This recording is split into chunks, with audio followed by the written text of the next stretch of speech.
फुल्लारविन्दा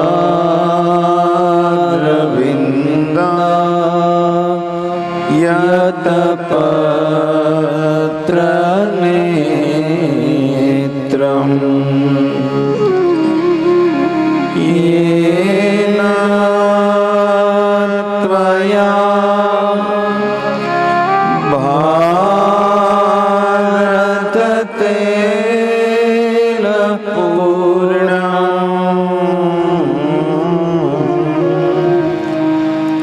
प्रज्वालितो ज्ञानमय प्रदीप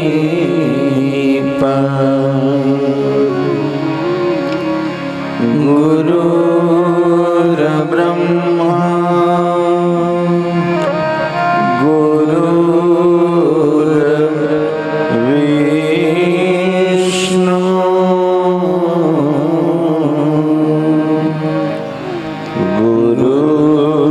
गुरुर्देवो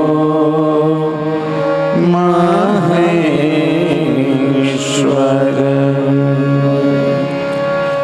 गुरुर्साक्षात् परब्रह्म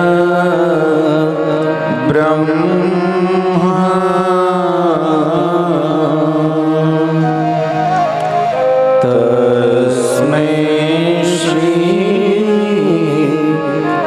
गुरुवे नमः। बोलिए सद्गुरु भगवान की जय। कुलदेवी मात की जय। करारविन्दे नपदारविन्दम् मुखारविन्दे विनिवेशयन्तम् वटस्य पत्रस्य पुटे शयानं बालमुकुन्दं मनसा स्मरामि। श्री कृष्ण गोविंद हरे मुरारी हे नाथ नारायण वासुदेव।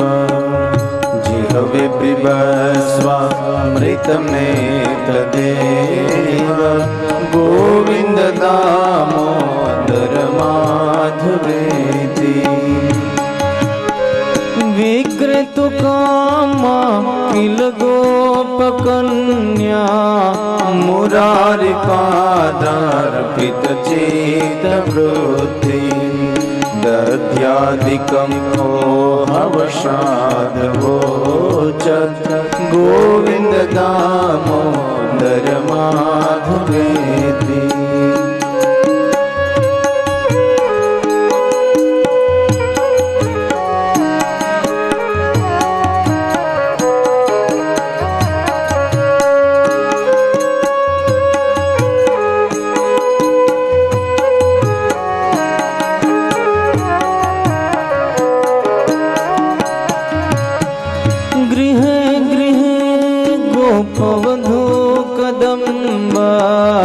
सर्वे मिलित्वा समवाप्य योगम्। पुण्यानि नामानि पठन्ति नित्यं गोविंद दामोदर माधवेति। सुखं शयाना निलये निजेऽपि नामानि विष्णो प्रवदन्ति मर्त्या। ते निश्चितं तन्मयता व्रजन्ते गोविंद दामोदर माधवेति।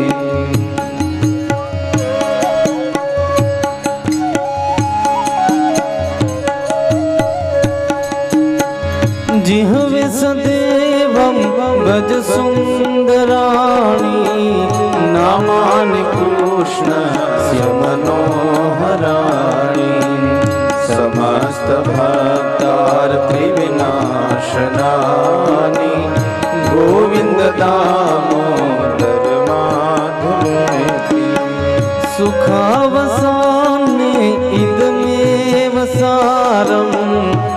सुखावसाने इदमेव ज्ञेयम् देहावसाने इदमेव चाप्यम् गोविंद दामोदर माधवेति। श्री कृष्ण राधा वर गोकुलेश गोपाल गोवर्धन नाथ विष्णु जिह्वे पिबस्वामृतमेतदेव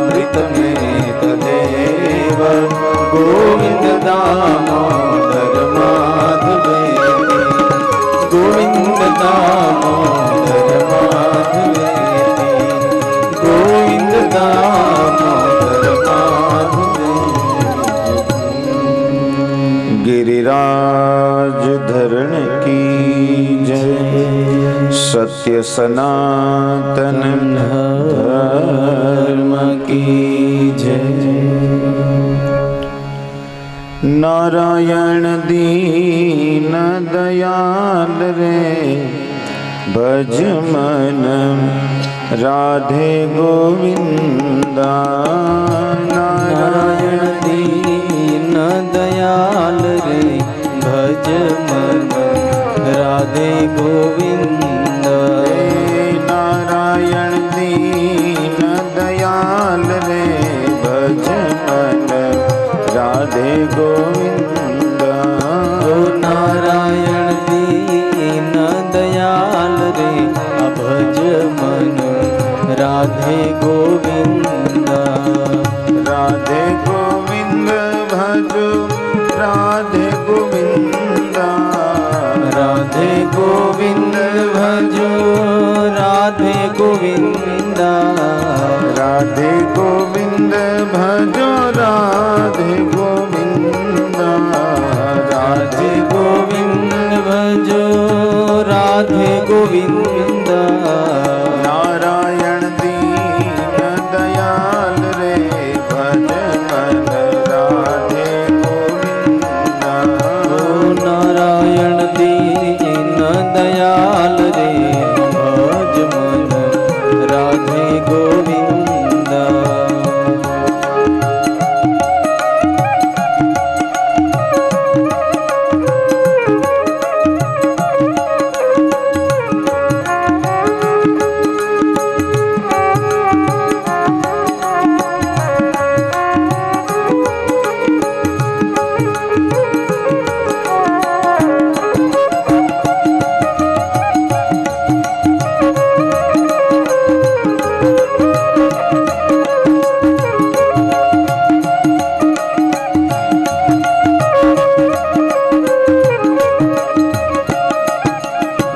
राधे गोविंद भजो राधे गोविंदा। राधे गोविंद भजो राधे गोविंदा। राधे गोविंद भजो राधे गोविंदा। राधे गोविंद भजो राधे गोविंदा। ओ नारायण दीन दयाल रे भज मन राधे गोविंदा। ओ नारायण दीन दयाल रे भज मन राधे गोविंदा। भज मन राधे गोविंदा। भज मन राधे गोविंदा। द्वारिकाधीश की जय। ओम नमः पार्वते पतये हर हर महादेव।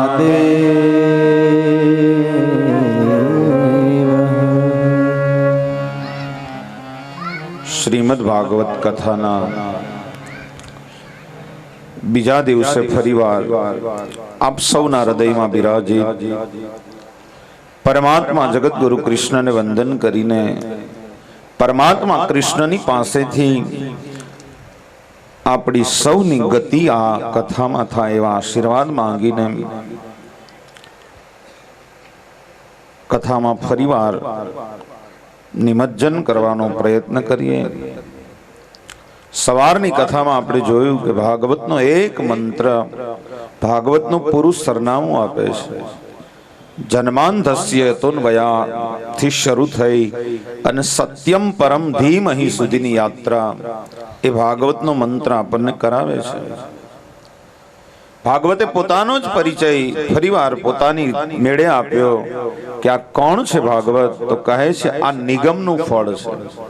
નિગમ એટલે જ વેદ, નિગમ એટલે જ ઉપનિષદો, નિગમ એટલે જ સનાતન ગ્રંથો કે જેમાં સત્ય લખાયું છે, એમનું આ ફળ છે અને પીવાની ભલામણ કરી છે. વેદનો સાર છે ભાગવત, કળિયુગનું કલ્પવૃક્ષ ભાગવત છે. ભાગવતનો વિષય જ સત્ય છે એવું આપણને સમજાવ્યું છે. અને પછી નૈમિષારણ્યમાં સુતજી કથા કહે છે અને શૌનક આદિ 88,000 ઋષિઓ સાંભળે છે. એમાં શૌનક પ્રશ્ન કરે છે. 6 પ્રશ્ન શૌનક દ્વારા ભાગવતમાં થયા અને એનો 12 સ્કંદમાં જવાબ દેવાનો છે.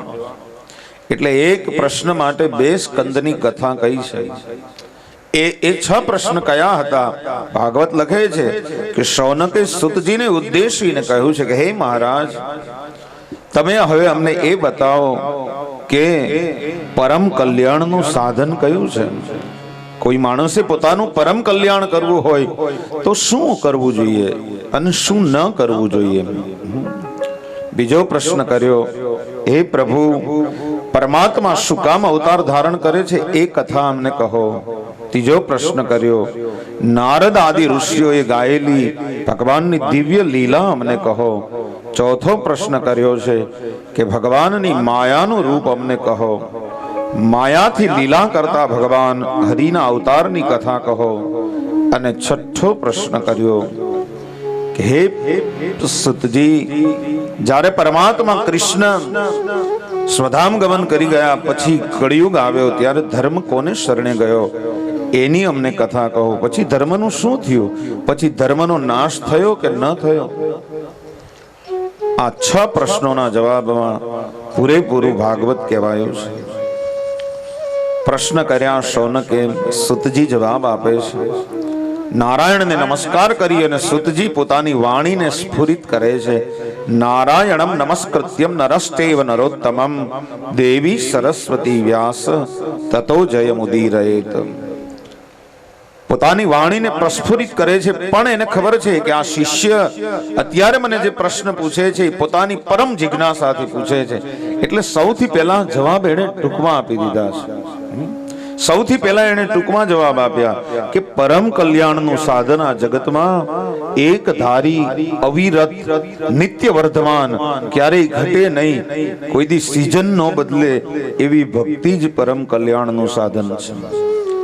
હે ઋષિઓ, આ જગતમાં કોઈ ટૂંકો રસ્તો નથી પરમાત્માને પામવાનો, અનેક માર્ગો છે. પુષ્પદંત કહે છે, રુચિનામ વૈચિત્ર્યા દ્રજકુટિલ નાના પથજુષા નૃણામેકો ગમ્ય. કેટલાય રસ્તા છે, જેવી રુચિ એવો રસ્તો છે. રશિયાનો મનોવૈજ્ઞાનિક ગુરજીએફ તો એમ કહે છે કે આ જગતમાં જેટલા લોકો પરમાત્માને પામવાનો પ્રયત્ન કરે છે એ પક્ષીની ઉડાન છે. બધાયના રસ્તા જુદા જુદા છે, કારણ કે બધાયનું મન એક સરખું દોડતું નથી.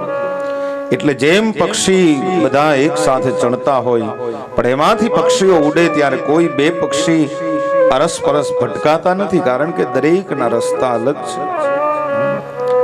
એવી રીતે રુચિનામ વૈચિત્ર્યાદ, બધાની રુચિ અલગ છે, એટલા માટે બધાના રસ્તા અલગ છે.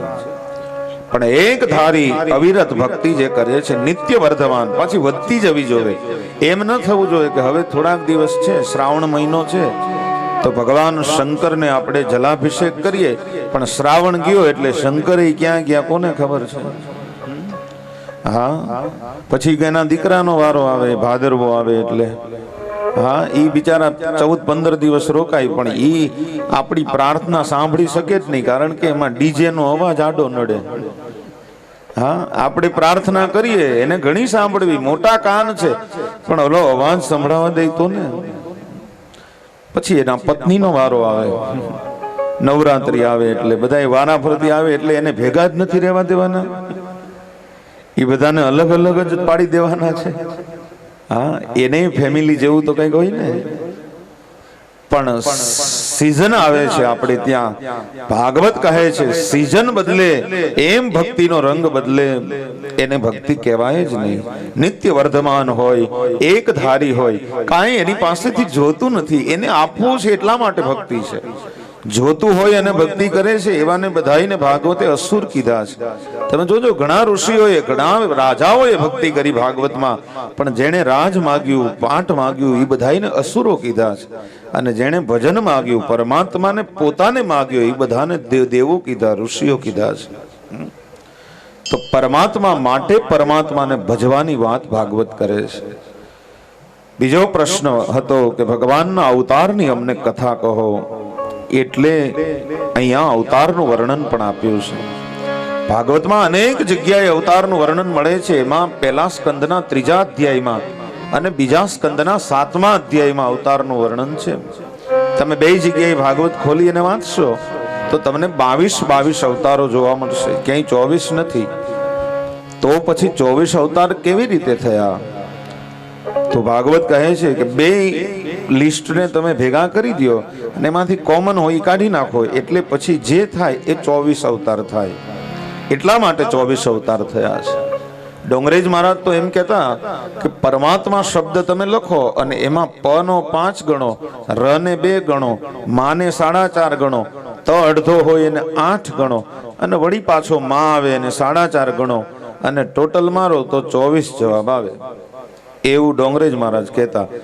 એટલા માટે પણ 24 અવતારો છે એમ કહેતા. ભાગવત 24 અવતારની કથા કહે છે.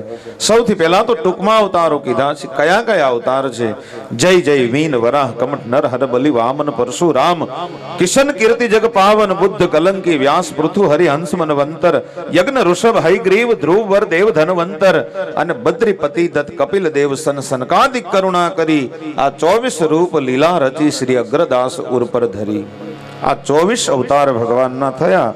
કઈ રીતે અને કયા કયા એની કથા ભાગવત કહે છે. ભગવાનનો પહેલો અવતાર થયો સનત કુમારોનો. 4 કુમાર છે. એકનું નામ સનક છે, સનંદન, સનાતન અને સનત કુમાર છે. ચારેય એક સાથે રહે છે. ચારેયને માયા અડતી નથી, એટલા માટે ચારેય નિત્ય કિશોર છે. બ્રહ્માજીને એમણે વેદનું જ્ઞાન આપ્યું હોય એવા મહાપુરુષો છે. ભગવાનનો બીજો અવતાર વરાહ છે. વરાહ અવતાર ક્યારે થયો? તો કહે છે જ્યારે પૃથ્વીની ઉત્પત્તિ બ્રહ્માજીએ કરી અને ત્યારે એ પૃથ્વીના પિંડને હિરણાક્ષ નામનો અસુર ખેંચી અને રસાતલમાં લઈ ગયો, ત્યારે હિરણાક્ષને મારવા માટે ભગવાન વરાહનું રૂપ ધારણ કરી અને આવ્યા છે. ભગવાનનો ત્રીજો અવતાર કહે છે નારદ છે. નારદ ભક્તિ માર્ગનો પ્રથમ આચાર્ય છે. બ્રહ્માનો માનસ પુત્ર છે અને કોઈ પણ ને સહાય કરતી ભગવાનની શક્તિ છે એ જ નારદ છે. તમે આજે જાઓ ગિરનારમાં તો અનેક ઋષિઓ, અનેક સંતો ત્યાં તપ કરે છે એની ગુફાઓમાં. પણ જ્યાં એનું તપ અટકે, આગળનો રસ્તો ન મળતો હોય, ત્યારે કોઈ ને કોઈ અદ્રશ્ય રૂપે સંત, સાધુ, જોગી, ફકીર આવી અને એને રસ્તો દેખાડી જતા હોય છે. આ જે શક્તિ છે એ જ ભગવાનની નારદ શક્તિ છે. ભગવાનનો ચોથો અવતાર છે નર નારાયણ છે. બે જોડિયા ભાઈ છે. પિતા ધર્મ છે અને માતા મૂર્તિ છે. બદ્રિકાશ્રમમાં તપ કરવા માટે ગયા અને આજે પણ બદ્રિકાશ્રમમાં તપ કરે છે. ભાગવતમાં એક મંત્રમાં એમ કહ્યું કે ભારતના કલ્યાણ માટે આ જીવન જ્યાં સુધી આ ધરતી ટકશે ત્યાં સુધી નર નારાયણ તપ કરતા રહેશે. ત્યાં બધાયનો સંગમ છે. જો ત્યાં બદ્રિકાશ્રમ છે, ત્યાં નારાયણ તો છે જ, નર નારાયણ. નારાયણ નમસ્કૃત્યમ નરશ્ચૈવ નરોત્તમમ. દેવી પણ છે ત્યાં. ત્યાં બદ્રિકા એટલે કે બોરડીનું ઝાડ રૂપે માં લક્ષ્મી બિરાજે છે. દેવી સરસ્વતી ત્યાં નદી છે, સરસ્વતી. તતો જય મુદિરે, વ્યાસ પણ ત્યાં છે. દેવી સરસ્વતી વ્યાસ, વ્યાસનો આશ્રમ પણ ત્યાં જ આવેલો છે. તો નરનારાયણ